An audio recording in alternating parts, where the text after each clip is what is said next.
Oh, what's going on? Char Celestio back at it. We're looking at the pedal board again, and I think I've cracked the code. I've been at this for a while now.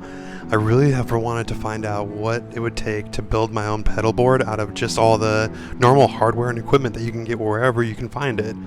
Lowe's, Home Depot, freaking Ace Hardware even. There's all kinds of different hardware stores that have all kinds of materials. And I finally think I figured out how to put it all together. Let's go through it. But before I do that, I want to talk about the accessories that I picked out for this pedal board. Now, if you watched part 1, which was the sound check that had the Foxgear Plex 55 pedal amplifier, that one actually showed off what I did with, which is the first version of the pedal. So here's version 1 of the pedal board that I built. It's going to be just your average pegboard, and it's on some footings for chairs. And that's pretty much it. I obviously secured it pretty well, and I'll go through all that here in this video. But that's about all there is. Now, I wanted to show you actually the accessories that I think you need to buy with it to make it the best experience possible. So it doesn't slide around too much. I got a little carpet. You can see it right there. Honestly, anything the size of a hand towel will just work just fine. So just something that the footings can sit on so it doesn't slide around on you. This is the best part. This is going to be the Protege rolling duffel suitcase. It's got wheels on one side and the bottom actually pulls out. So you can go ahead and put the pedal board in perfectly, which I shall demonstrate right now for us. Alright, so let me get it unzipped.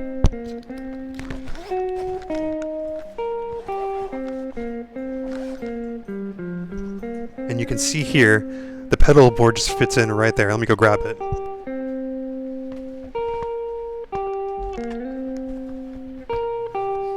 Voila.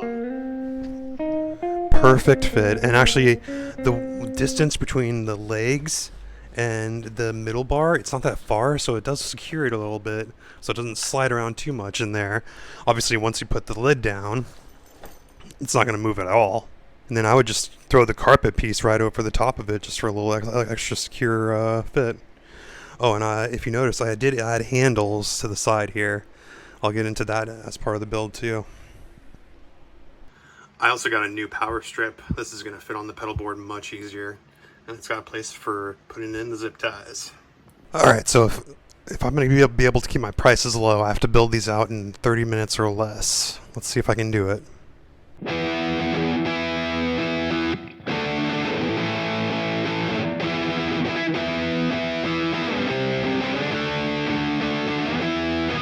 Awesome. Alright, so I got everything assembled in about 25 minutes, which is perfect. That means I can build one of these pedal boards and have time for a massive dump.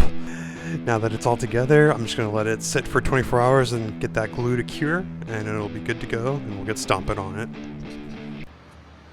So here's the pedal chain, and you can tell that I love all these pedals because they are not uniform at all.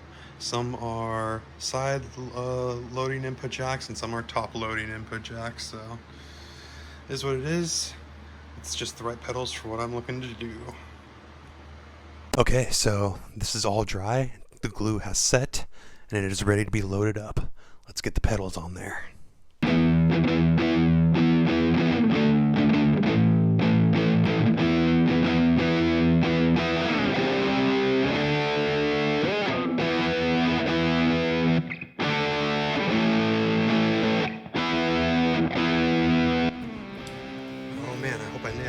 I think I did. We'll see.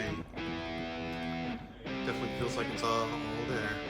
I had to go sideways on the amplifier pedal though, since I wanted a little extra clearance here. But I think we're good. I'm excited to plug it in and get it chet tested. Alright, moment of truth. I see a lot of power. Let's test these first. Those switches just kind of blow. That's not the pedal board's fault.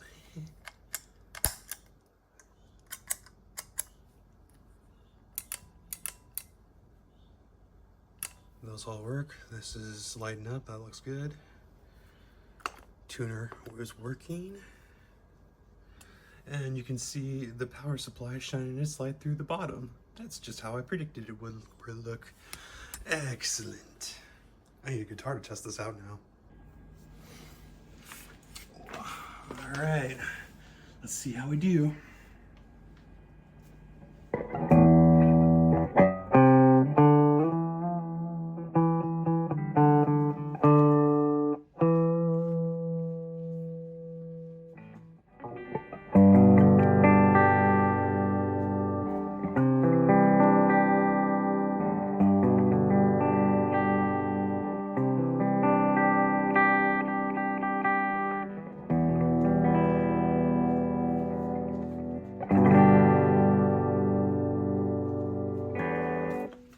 Need some delay and reverb for sure.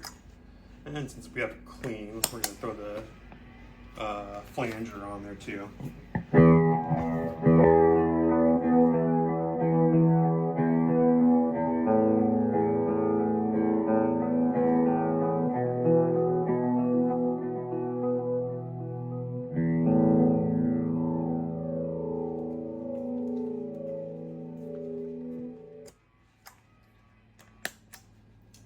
Alright, might as well try the Dirty Deeds distortion.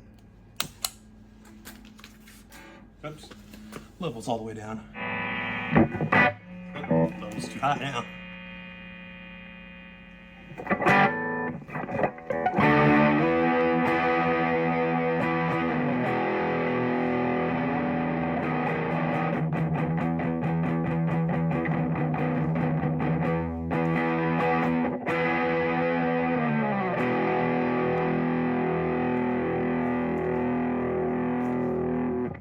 I'm gonna add the DS1.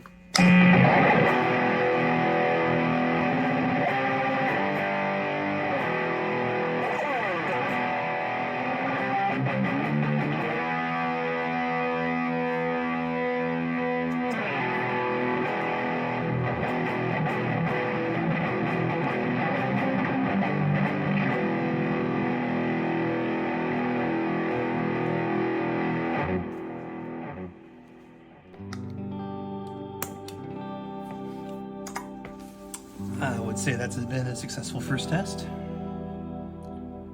Alright, so we are going to give this DIY pedal board a score now on my rating scale. Starting with the look of it. It's sleek, it's got matching parts. It's definitely, you know, very much a do-it-yourself sort of deal. So it's nothing too special. There's no fancy materials. It's all just sleek black. It does get kind of barren when it's empty, so I think I'm gonna give it an 8. All right, for the sound, I would say that it doesn't have the same kind of quietness that my Carvin Mach 100 pedal amplifier had. It definitely doesn't get as loud as my Katana 100. Probably does get as loud as the Katana 50, but it is a 55 watt amp, so you would expect that. The tone's just not quite there for the tube amplifiers like the Marshall and Fender tube amplifier that I have upstairs. The Supersonic's going to blow it away. But it does all of those things just good enough. It's like 85% as good as all of those options. So it's so well rounded, it's kind of like the Toyota option. You get a little bit of everything and it's really reliable. So I'm going to give it a solid 7, just knock it off a point because I have 3 amps that are better than it. I'm going to give it a 10 for playability because it's got plenty of real estate to play around with. You can put pedals on there, LED lights. I got my power supply hooked up right there on the top and bottom. So plenty of real estate to do whatever you want. 10 out of 10. Value is also a 10. Not only did I save money on this pedal board, I had fun building it. So I would highly recommend either getting this one because you're going to save money even on the pre-built one that I do, or download the document so you can build this by yourself, or make any kind of tweaks that you want to. So overall though, it's the perfect value. Lastly, chemistry. Chemistry, I'm going to give it a 9.5. It is almost perfect in every way, and I feel like I'm meshing really well with this pedal board.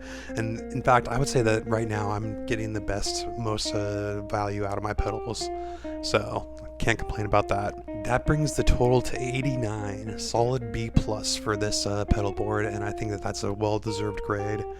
I'm going to continue to tweak it probably. The accessories really made a huge difference, and everything is working out great, so 10 out of 10 would recommend. Thanks for watching. Hopefully you hit that subscribe button, and we'll see you in the next one. Make sure you comment what you liked, and then hit the like button too. Thanks. See you then.